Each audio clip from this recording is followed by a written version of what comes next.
Luckily, I started ghostwriting in 2020 after COVID, after I lost my corporate job in Canada.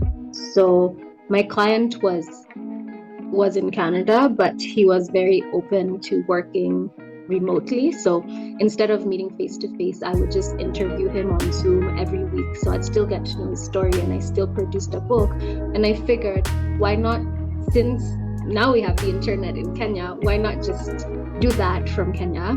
Probably live a much better lifestyle in Kenya, earning the same. And yeah, so with remote work, there's literally no difference in terms of the clients that I can get.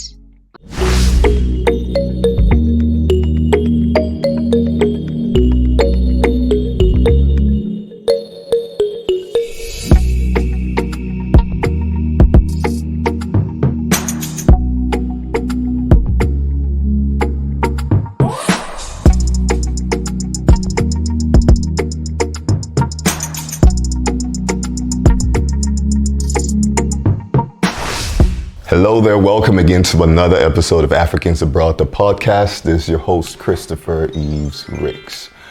So today, for the first time on Africans Abroad, I am having a conversation with a guest that resides in Africa, on the continent. This lady used to live in Canada and moved back home. So I definitely regard her as an African abroad, or maybe not African abroad, but African with experiences from abroad. So definitely relevant to the show. She happens to be a writer. In fact, she describes herself on Instagram as a ghostwriter, a coach, a copywriter. And we're going to find out what all of this means in just a moment. But I know I'm excited to talk to her, and I hope you are as well. I believe she has a pretty good story. But before we get into it, guys, if you out there watching this for the first time or been watching Africans Abroad and you haven't yet subscribed, I urge you to please do so. It's just a click of a button. Even if you do not get to watch the entire episode, that's fine.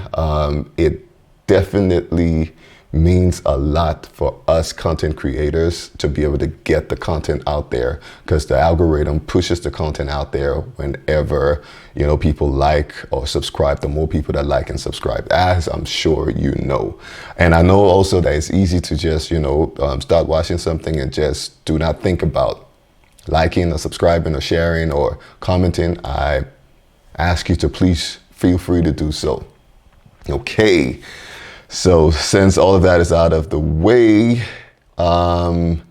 ladies and gentlemen, the next African Abroad on the Africans Abroad podcast is no other than Carrie of Wangari Writes. Welcome to the podcast. Thank you. Thank you. I love that introduction. It makes me feel so important and special. But you are. And I'm sure we're going to find out why. So how important you are.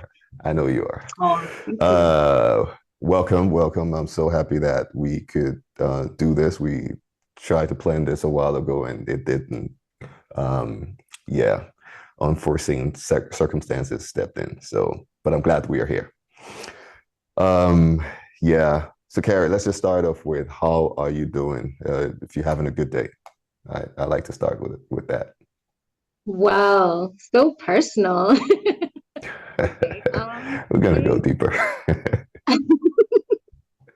Oh my goodness, I had no idea, but that's cool.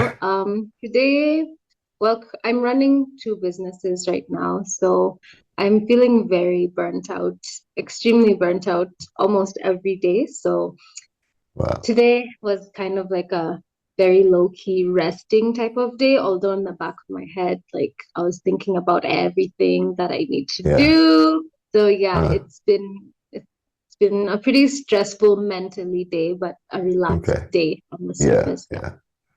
Well, let's hope that just a normal flow of conversation can help you to just, let go, relax for the next couple of minutes. All right. I hope so. Yeah, good. Why don't we start with an introduction, Carrie? Your name and what you do, and just present yourself to the audience. Okay. My name is, well, I'm known as Carrie, or I was known as Mhm. Carrie for the most part in Canada, but now I go by Wangari for the most part. It's my official name on my ID, and it means many things. So I've come to love and embrace it. Yeah, I'm a writer, so I'm a ghost writer predominantly. Mhm. If you don't know what a ghost writer is, though I'm sure y'all do, you're smart, but it's, like the simplest explanation is like, in like Trump and Oprah and these high net worth people write books, it's not actually them who write the books because they're busy people who are probably not even skilled in writing. So they hire somebody like me to write their books. So currently, I'm taking on a really fun autobiography project, and that's predominantly what I write. But in my downtime, I also run a business that does copywriting. I'm a writing coach, and yeah, I pretty much handle anything writing related. Mhm. Yeah. That's interesting because when I was listening that up, I was like, "What is a ghostwriter?" Like everything Really? but yeah, I had no idea. Okay. But we're gonna go deeper into that later. So you used to live in Canada. Mhm. Um, how long did you live in Canada? Well, I went to Canada for the first time when I was 8 years old, many years ago. And Uh-huh. yeah, we'd come to Canada because my mom was pursuing a degree. So I was in Canada from 8 to 12. And then we Mhm. went back to Kenya. So I did my high school there. And then I came back for uni when I was 16 until 26. So in total, it's about 14 years on and off. Oh, Yeah. okay. Is there any moment within your life, your childhood in Africa, or anything specific that stands out before you got to um, move to Canada? Hmm. I don't know about like a moment that stood out, but I Or do a period of remember time? Yeah, like childhood was pretty stress-free back home. It wasn't as yeah. hectic. I don't remember any kind of bullying at school or any trying to prove that you're cool or any like indicator that I was different.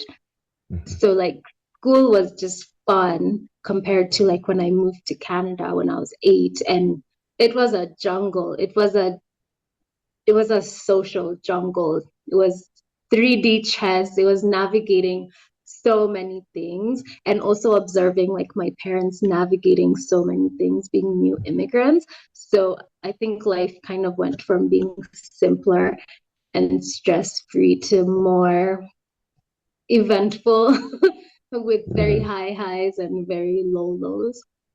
Yeah. Okay. Where did you move the first time when you first moved to Canada? Where did you live? Okay. The, Yeah. okay. The first time we moved to Canada, we Mhm. moved to Toronto. Yeah, my mom was pursuing a PhD at York University. So we actually lived on campus. Yeah. You lived on campus, and that was pretty central, uh, for Canada. It could have been, I believe, when you moved again, you moved to Winnipeg. So, what was your first impressions at that age? Moving from this stressless or stress-free life over to something where as a child, you started to notice Mhm, that there was a mhm, huge difference. What was your first impression in a way? mhm.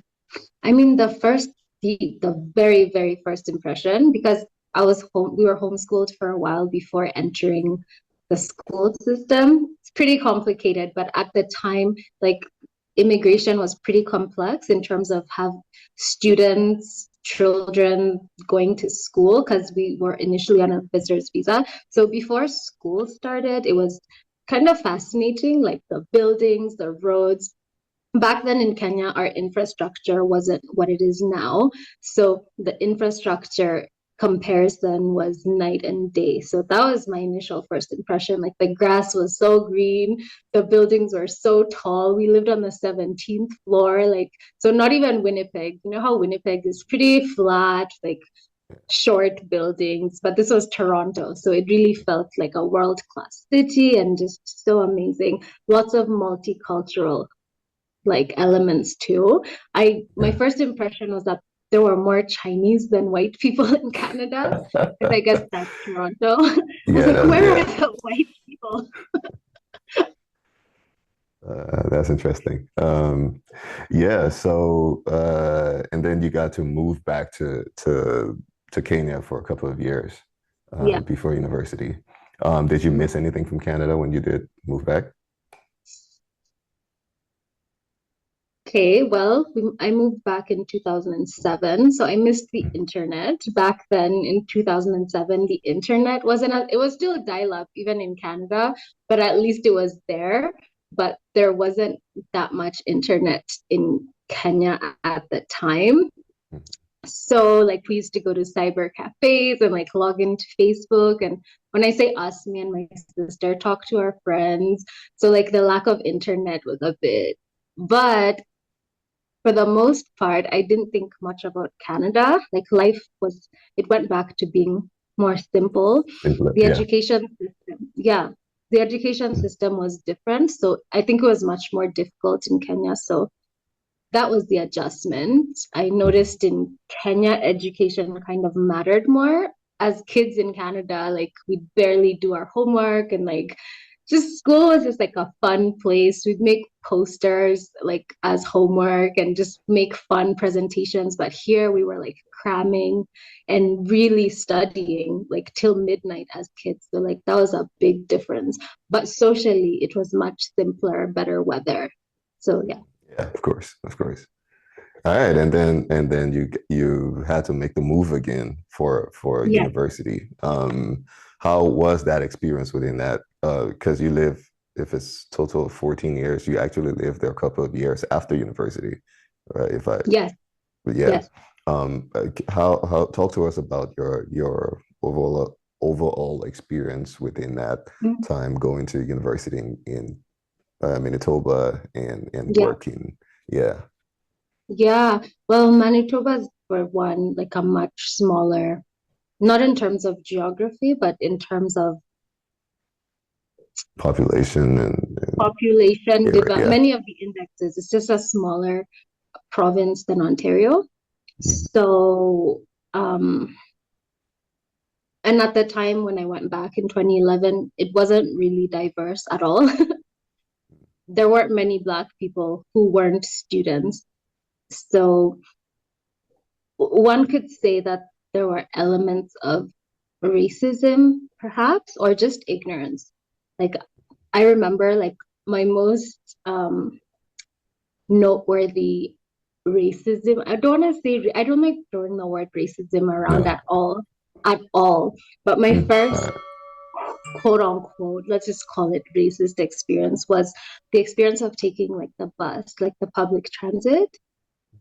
So I noticed like white people didn't sit next to well like I mean obviously if you're the only person left perhaps they'd sit next to you, but I noticed that like I was the only person who was like I even had space to put at some point I used to put my bag on the seat next to me even when the bus is full because no one's going to sit there except maybe another Black person.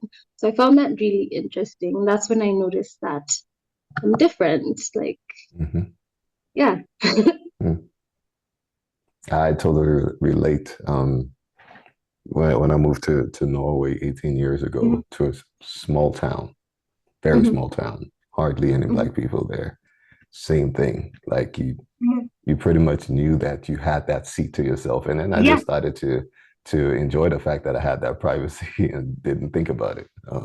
Yeah, Yeah, yeah. I noticed it's worse for Black men. Like, I mean, occasionally, like an older white woman might sit next to me or an Asian immigrant, but with the Black men, I became hyper aware of it. Like, I used to talk about this with my friends. It was an actual thing. So I noticed with Black men, like, no one would sit next to them, even Black women. Like, it was no-go zone. So yeah, I can imagine that you had ample space for your bag or anything you are carrying.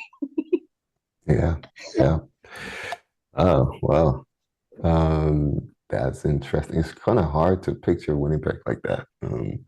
But because now my experience was that it's pretty diverse.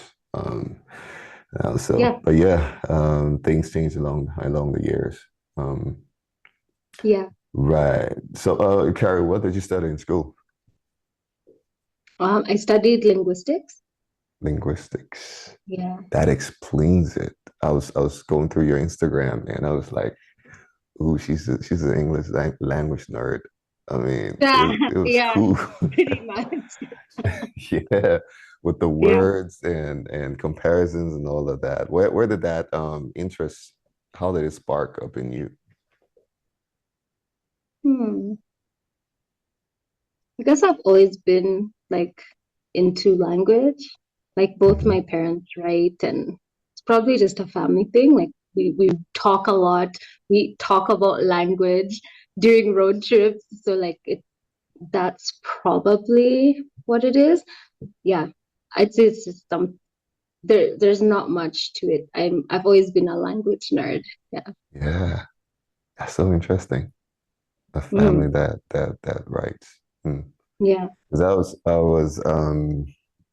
I was wondering because uh, as an African living in living and working in Africa, Mm, um, what would that did you ever have the concern of um, how were you gonna make an honest living for yourself as a writer?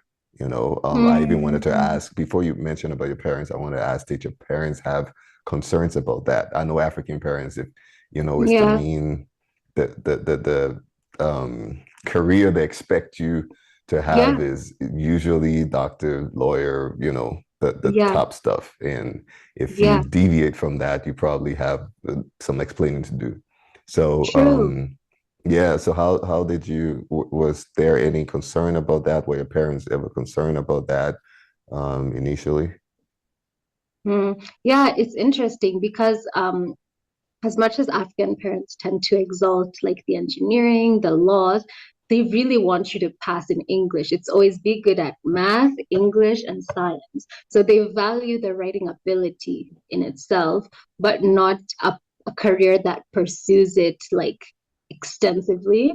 Um, no, I'd say they're pretty open-minded, though up till Mhm. now they don't really know what I do. I'm sure if they had their way, I'd be a lawyer or an engineer, but it's more subliminal. It's never been overtly stated to me. Mhm. Yeah.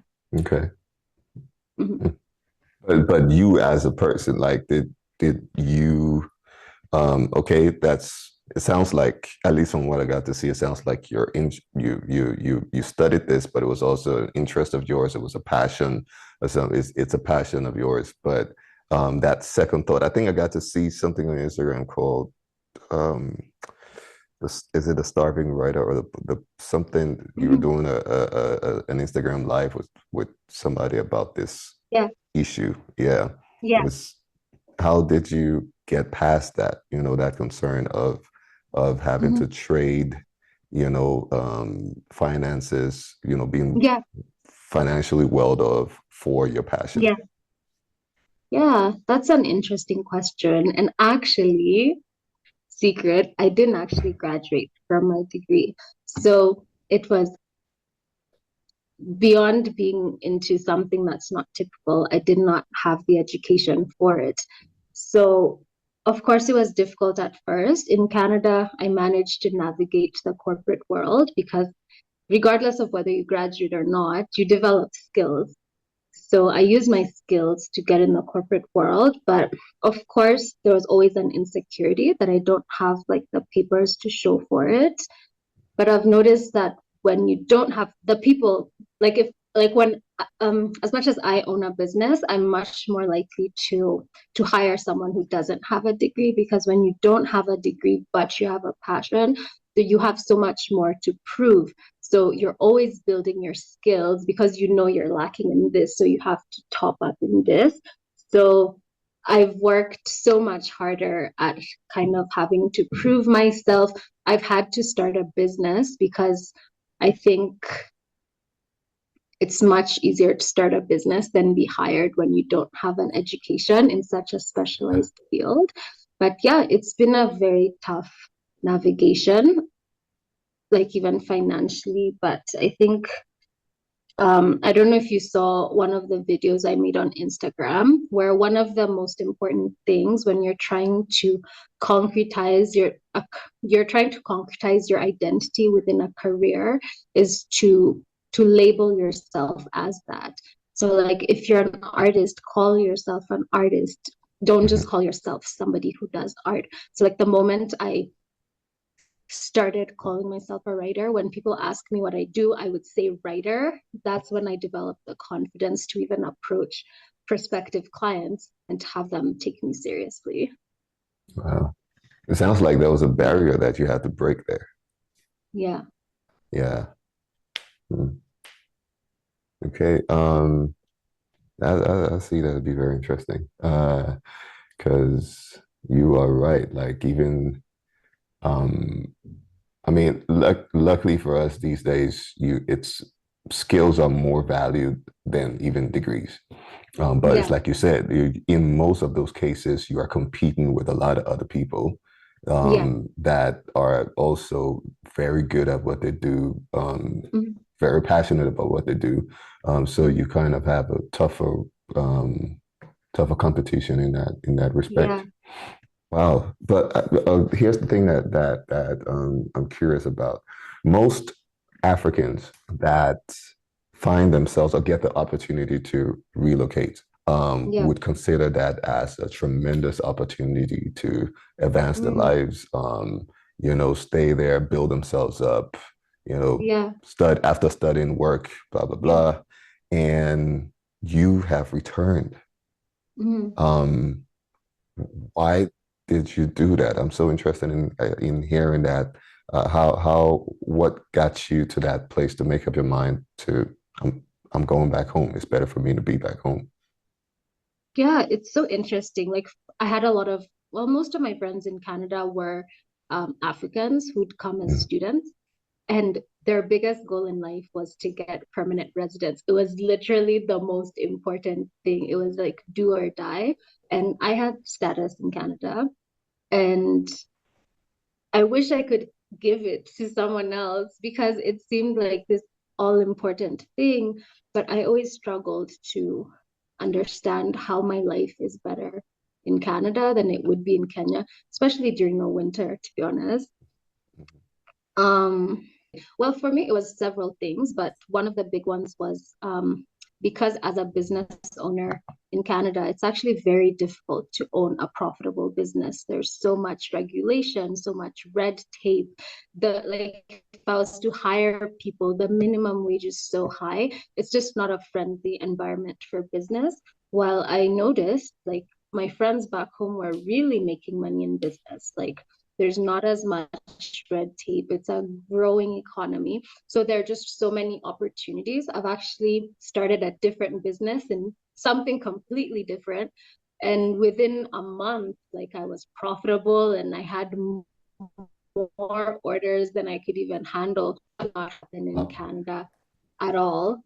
So yeah, it was more of like business decision. It made more sense to do business in Kenya Mm. than in Canada. Oh, well, that's a Yeah. very good reason. Mhm. Very, very good reason. Yeah, because I was just interested in that because like you said, most of us are just get comfortable with the fact that we've gotten this opportunity and we're going to milk Mhm. it as much as possible.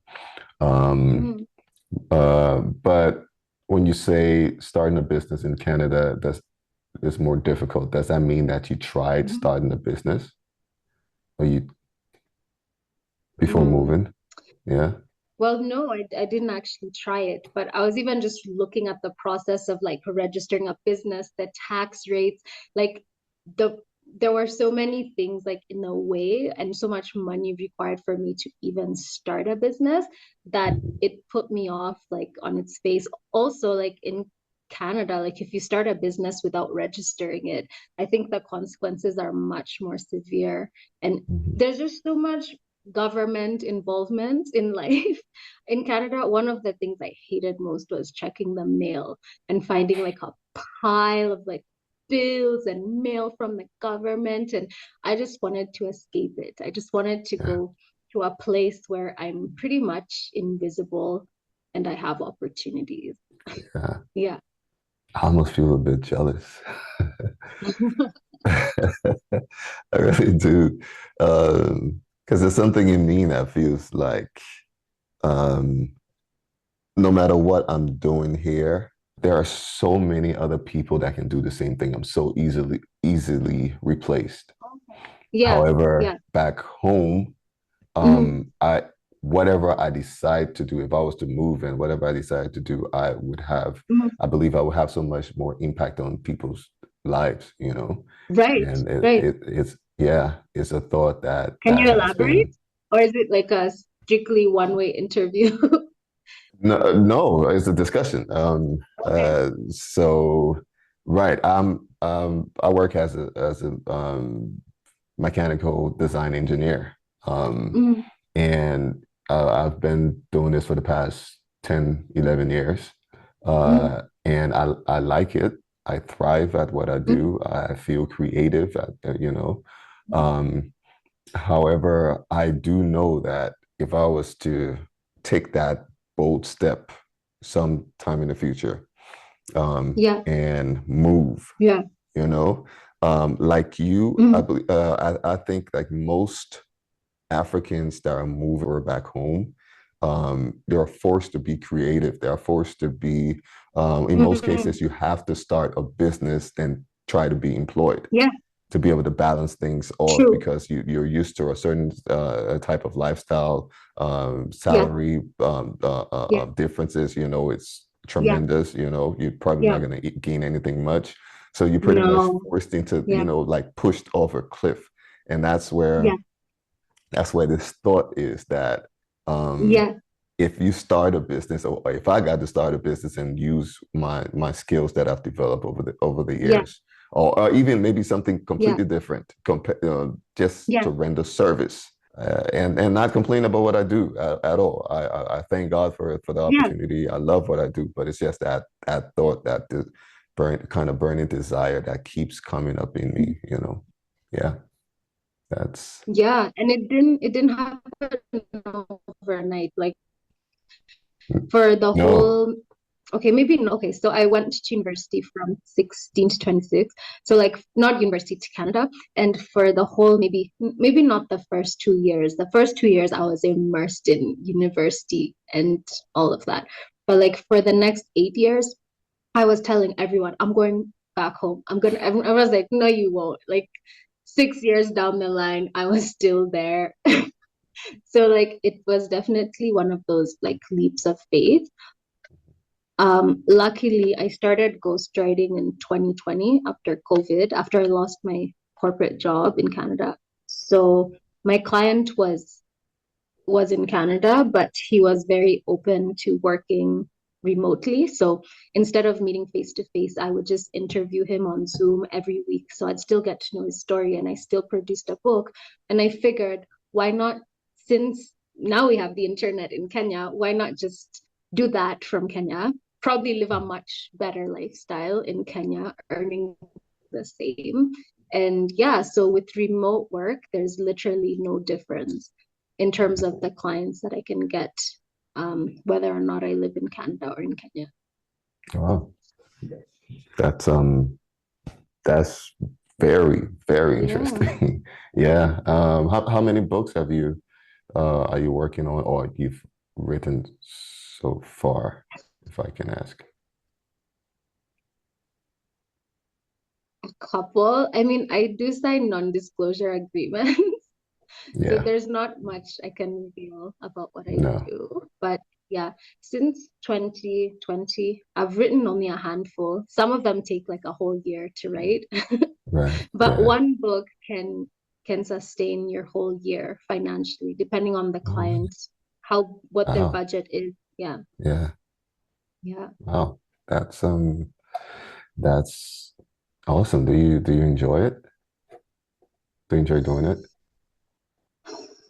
Or is it Initially, yeah. yeah. Initially there was definitely a honeymoon phase where I was just so excited, like learning the ins and outs, learning someone's story, like making a book. Oh my goodness, having a business.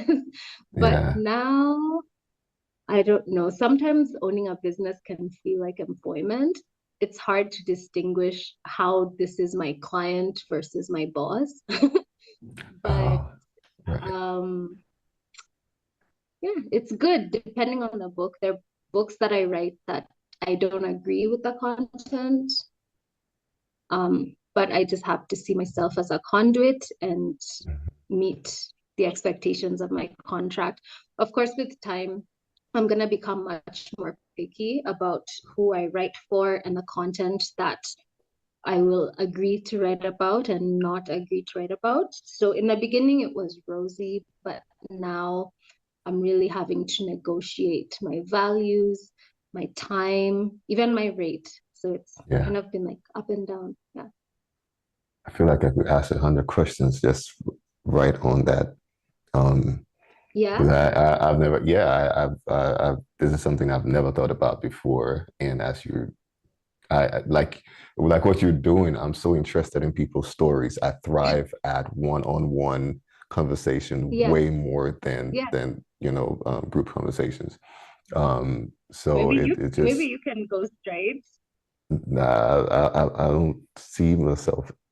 I don't know. I don't see myself as a Okay. writer, even though I'm more I whatever I'm doing like on camera or whatnot, I usually try to write things down. I have to write things down to prepare.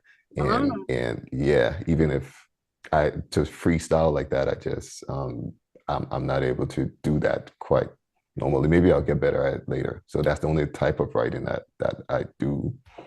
So I don't okay. know, but I just it's mainly the personal stories of people. I just feel like most conversations are above the surface, Yeah. and I like going True. deeper. True. Yeah. I mean, I'm Are not you just an talking about introvert? people.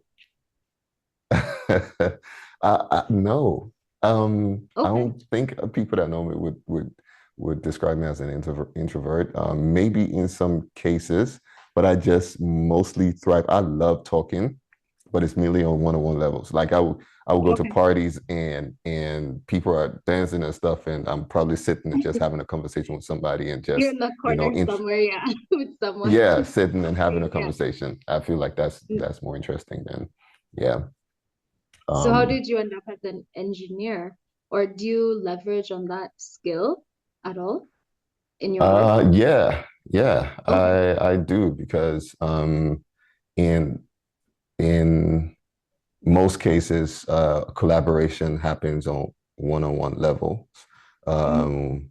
In with meetings and stuff, when we're more in a departmental or group meeting, is I usually not I'm not um, so engaged, except it's something that's really intrigues me. But collaboration, I like it's wonderful because as long as I can, get on Zoom and talk to a colleague or go to the office and talk to a colleague and have one-on-one Mhm. conversations is yeah. And I through that I'm able to have really good relations with my relationship with my colleagues. Nice. And also that used to come in handy when it comes to dealing with directly with customers, where I've been put in direct contact with customer where we delivering some sort of product. Mhm. I'm able to develop even better relations like that. So yeah, I guess Is it comes in is handy. English widely spoken in Norway? Yes, however, Norwegian is the main language, but Hmm. almost everybody here speaks English. Yeah, So can you speak Norwegian?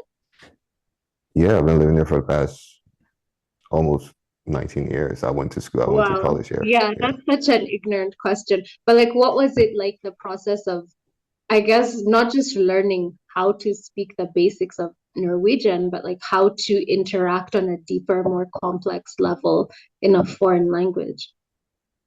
Ooh, I'm being interviewed. That's pretty cool. No, I like that. You're also somebody that gets people, pick up people's stories. So uh, it was definitely interesting. It was, but I moved here when I was 19. I was pretty fired up Mm-hmm. from with seeing it as a huge opportunity, Mm-hmm. so the only barrier was the language. And Mm-hmm. if that was the only thing in my way for me to go to school, schooling was free, sponsored by the government. That was the only thing, and it wasn't so difficult to get in school. It was pretty much just the language as a barrier. So I had to Mm-hmm. get through that. And yeah, and especially in the first years where you pretty much just only focusing on the language, Norwegian language, grammar, maybe social studies to get to know about the culture a bit more. I got super interested in Norwegian history or uh, European history. And yeah, so I just got to dive into it, and it became very interesting for me. Yeah. Hmm. Well, I mean, Uh, that's a really um concise version of the story, I'm sure. I'm sure you could write a whole book about even just learning the language, right? yeah, I mean, it's been a journey, um, because it does coincide with other experiences, of living here. So yeah, Hmm. that's that's a lot there. Interesting. Yeah. Interesting. Um, you want to talk a bit about your business? I just hear you keep saying, as a business owner, but what is Yeah. it that you do? Yeah. Okay. Well, ghostwriting is part of the business. So I'm Yeah. pretty much running a writing consultancy that Okay. handles different writing concerns, such as ghostwriting, copywriting. Do you know what copywriting is? Not exactly. You. Okay. So copywriting is the process of turning words into marketable things. It's like any element in a business that involves words with the purpose of selling.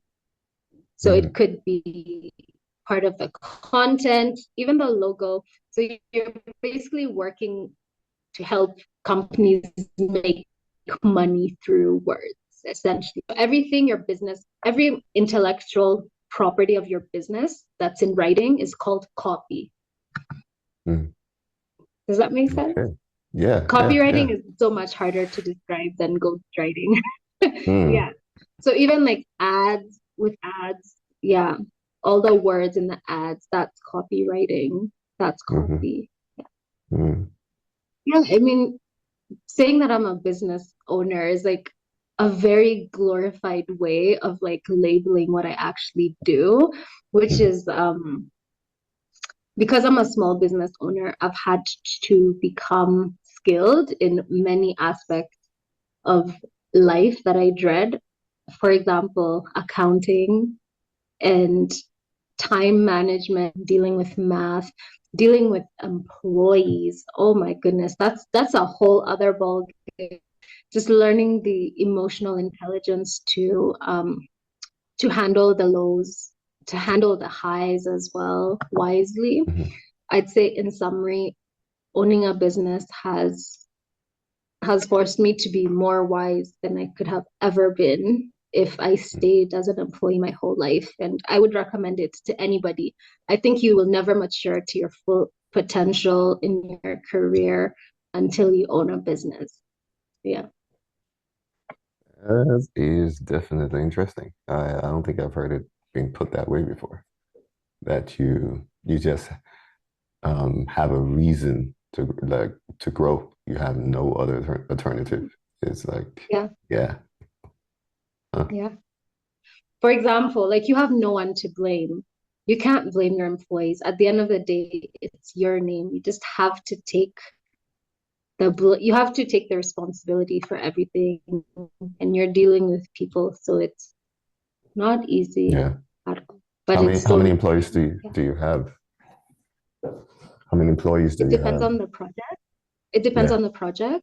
Yeah, so Okay. I don't have any full-term employees. I employ people on contracts. So Contract it really basis. Yeah. depends on the project. I could have one, I Okay. could have seven.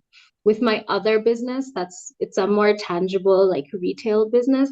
I deal a lot with contractors and with what we call fundis. I actually don't know what the English translation of that would be, but let's say handymen, people who work with their hands. And that's also extremely tough. Like, I've noticed, having lived in Canada, which is like a first world country, the quality of service, I'm sorry to say, is much higher. The Okay. employees are more of self-starters. People generally won't produce a shoddy thing at their job, but here employees can be quite lazy and cut corners. I hate Mhm. saying this, but it's just the truth. So you It's the have truth. to Yeah. work one-on-one with people. There's a lot of reprimanding involved, and yeah, Mhm. it's been a journey for sure. Yeah. But then the good thing about that is that you are actually contributing to changing, even if it's one at a time, it's changing a mindset because it is generally the mindset of people that, we do not need to be perfect or, Right, yeah, a master our hundred skills. percent. Right. So that at least you are contributing to that. And that's a very good thing. That's that's what I Yeah, mean by, you've you hit get. that nail on the head. Hmm. Mhm. Yeah, that's exactly what I meant by the fact that doing a business in Africa or being there and you contributing to more lives than you would be doing here, because it's just, I mean, in the West, Totally. it's, yeah. Um, wow, Yeah. interesting. Kenya is very, very, I think one of Kenya's biggest exports is writers, because I've been in the crypto space for a little bit, and every article I read is like written by a Kenyan. Like, everywhere on the internet, I just see Kenyan names on Wall Street Journal, everywhere. So it's a really big business here. Like, I'd say Hmm. many students in Kenya are copywriters on the side. So with Hmm. my copywriting consultancy, I hire Kenyan students who are extremely well versed with writing, but cost less and are looking for employment. Yeah. Hmm. Oh man, that's so interesting. It's like, hmm, a lot going on. Yeah. Where do you see yourself in the next 5 years? Mm, it's kind of hard to tell.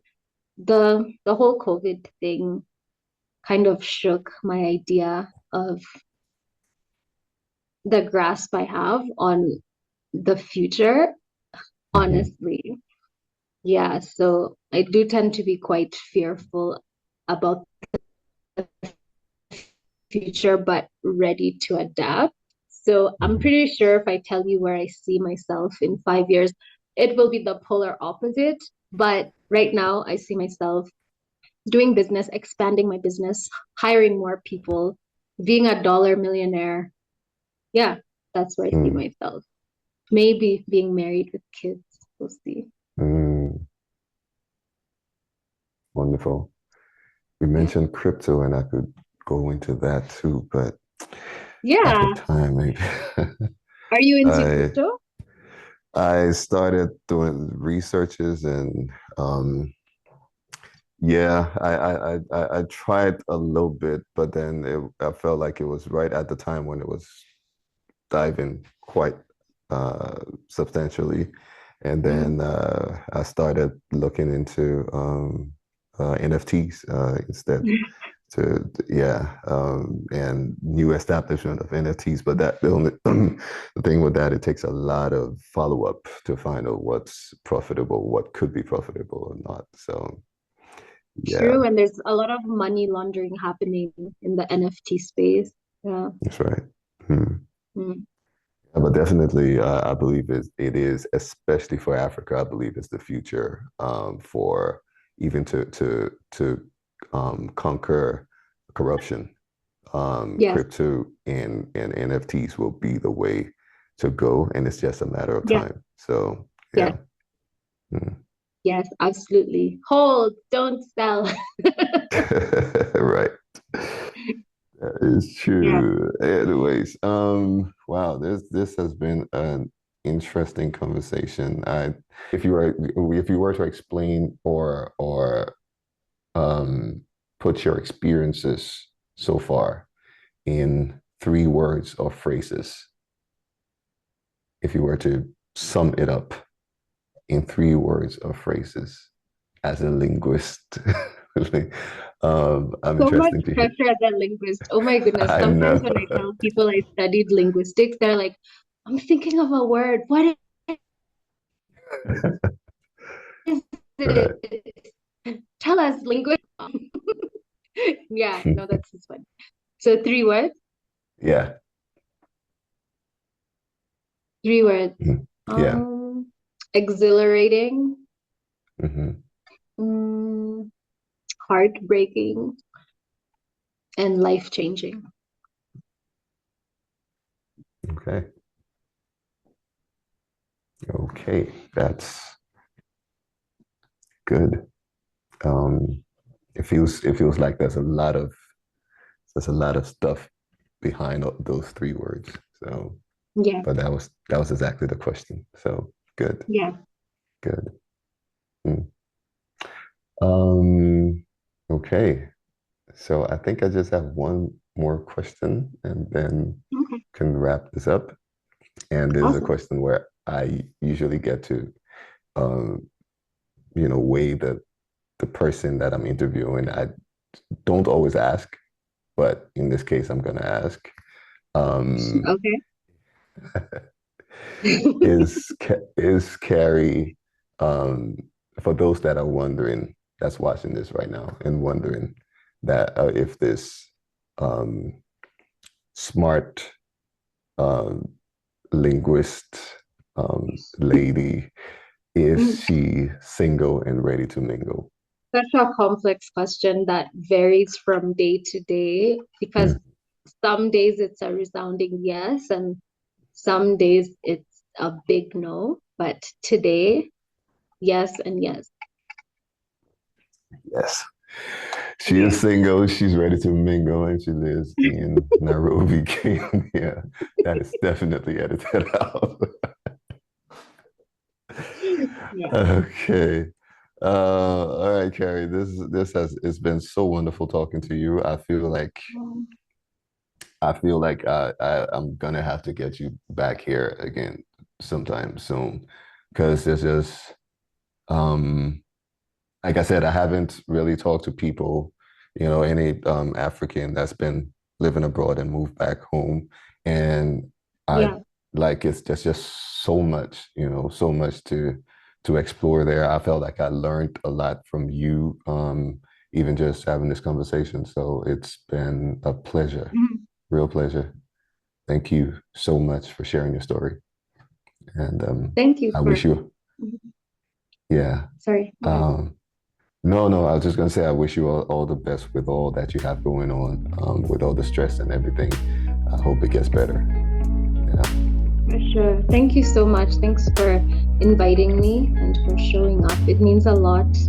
And say hi to your wife. I will do that. Thank you so much. Awesome. Have a nice Thank you. evening. Okay. You too. Uh, Bye. all right. Thanks.